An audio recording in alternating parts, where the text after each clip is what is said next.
Assalamualaikum warahmatullahi wabarakatuh. Alhamdulillahirabbil alamin wa bihi nasta'inu ala umuri dunya waddin. Wassalatu wassalamu ala sayyidil anbiya'i wal mursalin habibina syafi'ina Muhammadin wa ala alihi wa sahbihi ajma'in amma ba'd. Ikhwani fiddin rahmatullahi alaikum. Peserta kajian kitab Nahjul Quran fid Dakwah karya Syekh Hafidz Sholeh yang diterjemahkan menjadi kitab metode dakwah Al-Quran yang berbahagia. Mari kita mulai kajian kita dengan membaca umul kitab Al-Fatihah. A'udzubillahi minasyaitonirrajim. Bismillahirrahmanirrahim. Alhamdulillahirabbil alamin. Arrahmanirrahim. Maliki yaumiddin. Iyyaka na'budu wa iyyaka nasta'in. Ihdinas shiratal mustaqim. Shiratal ladzina an'amta 'alaihim ghairil maghdubi 'alaihim waladdallin. Raditu billahi rabba wa bil islami dina wa bi muhammadin nabiyya wa rasula. Rabbi zidni ilma warzuqni fahma. Rabbi shrah li sadri wa yassir li amri wahlul 'uqdatam min lisani yafqahu qawli. Amma ba'd. Iman fillah rahmatullahi alaikum. Pada seri pertama ini kita akan membahas Al-Quran sebagai pengantar, mengambil inspirasi dari beberapa ayat yang ada di dalam Al-Quran. A'udzu billahi minasyaitonir rajim. Bismillahirrahmanirrahim. Walaqad yassarnal Qur'ana lidzikri fahal mim muddakir. Dan sungguh kami Allah Subhanahu wa taala telah memudahkan Al-Qur'an lidzikri untuk pelajaran. Fahal mim muddakir, maka adakah orang-orang yang mau mengambil pelajaran? Quran surah Al-Qamar ayat 17, ayat 22, 32 dan 40.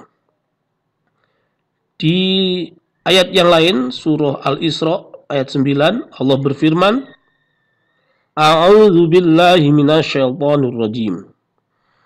Inna hadzal Qur'ana yahdi lillati hiya aqwam wa yubashshirul mu'minina alladzina ya'maluna sholihati anna lahum ajran kabira. Sesungguhnya pada Al-Quran ini memberikan petunjuk kepada jalan yang lebih lurus.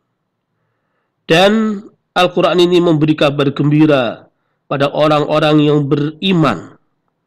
Alladzina ya'maluna sholihat, yang mereka mengamalkan amalan-amalan sholih, anna lahum ajron kabiro, bahwa mereka akan mendapatkan pahala yang besar. Ajron kabiro, pahala yang besar. Imani fillah rahmatullahi alaikum. Kita buka dulu daftar isi dari kitab Nahjul Quran ini. Ada beberapa pembahasan. Ya, ada Al-Quranul Karim, jalan lurus. Inilah metode Al-Quran dalam dakwah, perang pemikiran atau syuru'ul fikri, perjuangan politik atau kifah siasi, serta ketenangan pengemban dakwah. Dalam kajian kita akan ringkas menjadi beberapa pokok pembahasan, menjadi 4 pembahasan. Pembahasan pertama, pembahasan sekarang, Al-Quran Al-Karim sebagai pengantar. Nanti kita akan menyampaikan adanya batu rintangan di tepi jalan, serta sebab-sebab tidak mungkinnya menyatukan kelompok-kelompok Islam. Pembahasan kedua terkait jalan lurus. Pembahasan ketiga, metode Al-Quran dalam dakwah. Pembahasan keempat, ketenangan pengemban dakwah. Iwani fillah rahmatullahi alaikum. Pada pembahasan pertama dijelaskan bahwa satakunu fitanun kultu famal makhraj minha ya Rasulullah. Rasulullah mengatakan bahwa akan ada zaman zaman penuh dengan fitnah. Lalu sahabat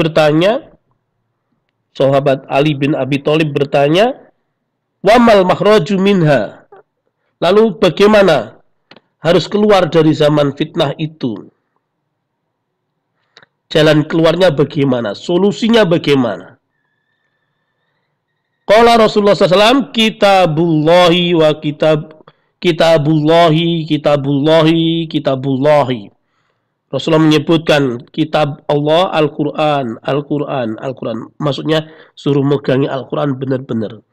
Fihi naba'u ma qablakum wa khabru ma ba'dakum wa hukmu ma bainakum. Di dalam Al-Quran itu ada kabar gembira, naba'u ma qablakum. Ada kabar-kabar yang datang sebelum kalian. Dan kabar-kabar juga setelah kalian, kabar yang belum terjadi maupun yang sudah terjadi, serta hukum-hukum yang bisa diterapkan kepada kalian. Waladhi man tarokahu min jabbar qasamahullahu ta'ala. Hadisnya panjang ya, singkat kata, wa huwallazi lam yantahi al-jinnu idh sami'athu anna qalu inna sami'na Qur'anan ajaba.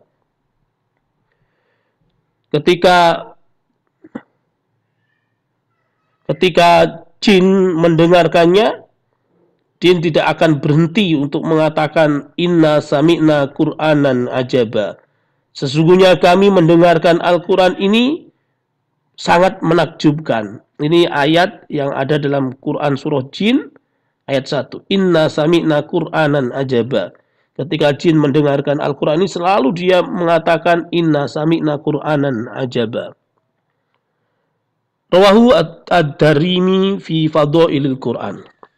Riwayat dari Imam Darimi dalam kitab keutamaan Al-Quran. Iwani filah rahmatullahi alaikum. Hadza huwa waqi'ul Qur'anul Karim wa huwal marja' li fahmi siratil Mustafa sallallahu alaihi wasallam wa fahmul marahil allati marrat biha.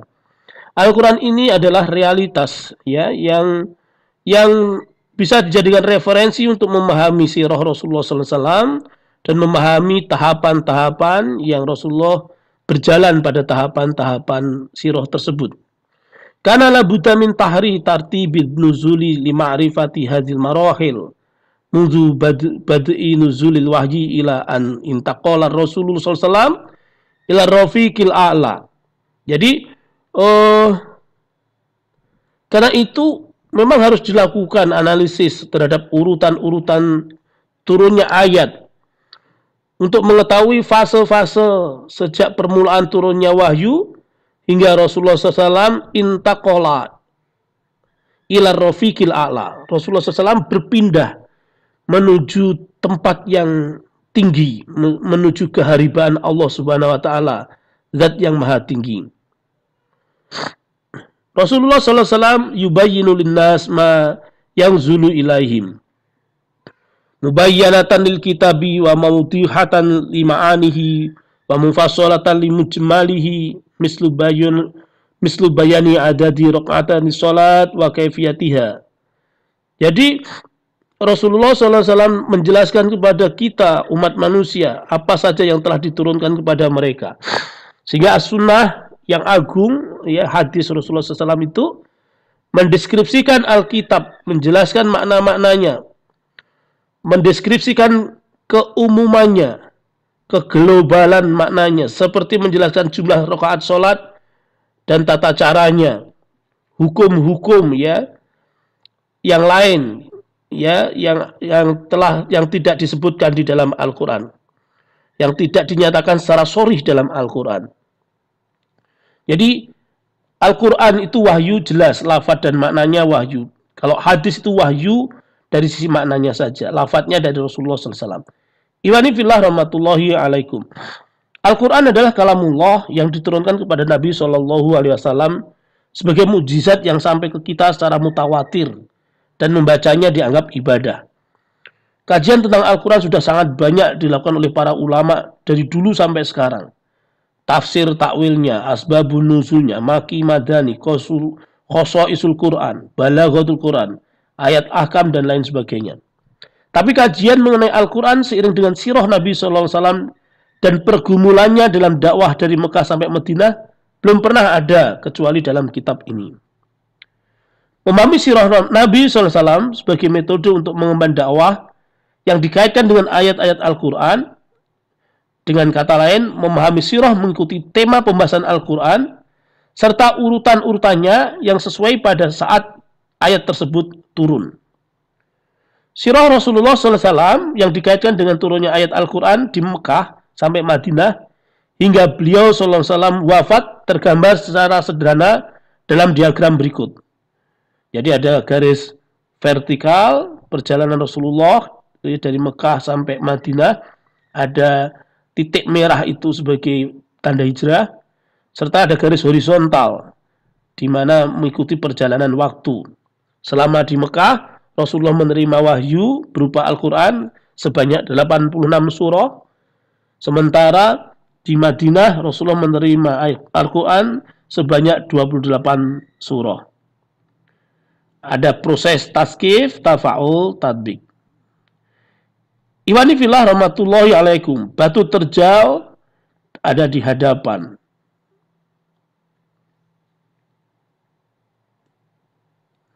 Di kanan kiri kita ada batu terjal. Ini merupakan kinayah ya. Umat sedang menghadapi kondisi keterpurukan dengan tingkat pemikiran yang jauh sangat tertinggal dan sangat merosot drastis. Persatuannya terkoyak-koyak.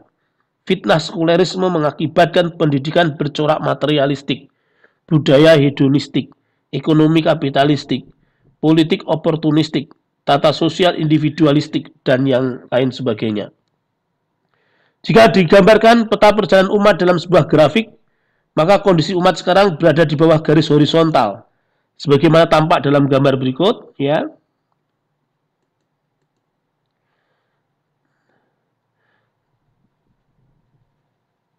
Jadi umat berada di bawah garis horizontal, seakan-akan seperti masa di zaman Mekah dulu. Sekarang tahun 2020 akhir, menjelang 2021, masih tetap berada di bawah garis horizontal.